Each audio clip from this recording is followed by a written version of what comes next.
heard of a street named Martin Luther King Jr., but did you know about the real person? Hi, this is Ryan Neumann, reporting for News. A few months ago, I got to visit Atlanta, Georgia, and learn about a very important person in American history, Dr. Martin Luther King Jr. Our family spent some time exploring places in Atlanta where he had lived or worked. I learned a lot about his life and the huge impact he had on our country. He was born in this house in Atlanta on January 15, 1929. Back then, many people were born at home and not at a hospital. His father, Martin Luther King Sr., pastored Ebenezer Baptist Church just down the street from their home. His mother, Alberta Williams King, played an organ at church and filled their house with music. Later, Martin would co-pastor the church with his father. We visited the King Center and learned about Dr. King's work. He fought to get rid of unfair rules that kept people with darker skin apart from people with lighter skin. Martin made speeches and organized marches. He worked to change laws. He used words, not weapons, to move our country closer to his dream, a dream that all people would live peacefully together and have equal opportunities. I recently spoke with some friends who shared how Dr. King impacted their lives. My name is Joyce Moore. I am a kindergarten teacher.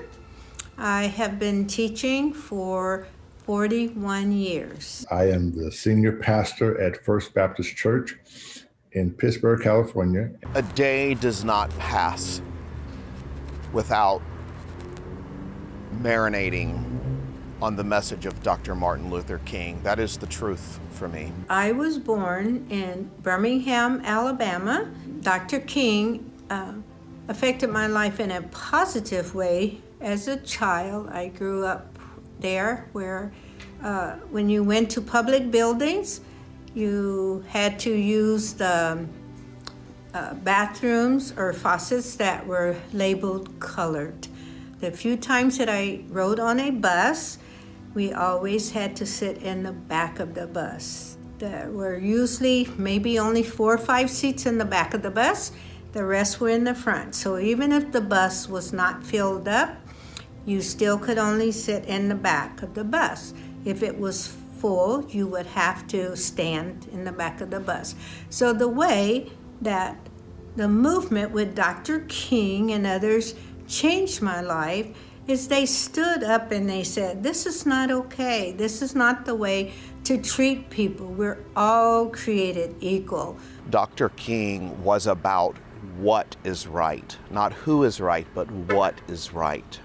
I try to ensure in the position I have as pastor and just as a human being of always being able to live in peace. So I try to follow his example. Dr. King stood and he said, I will do whatever it takes, and others came alongside of him so that people like me would have freedom to worship wherever I wanted to go in any store, to go to any school that I wanted to go to, and not have to be afraid that someone would hurt me because my skin color was different. He stood for justice in a peaceful way. My dad was the director of law enforcement in South Carolina, and he went to the King Center in Atlanta, Georgia, with a large group of agents to study how Dr. King was meticulous with the root of nonviolence and how to apply that in law enforcement. And I think that is such a beautiful thing. The stand that he took, the beatings that he took, the jail time that he had to serve along with many others, made a way, opened the door for me to do and be who I am today. There was a time not too long ago I could not have been their teacher because I could only have been a teacher for children that had brown skin.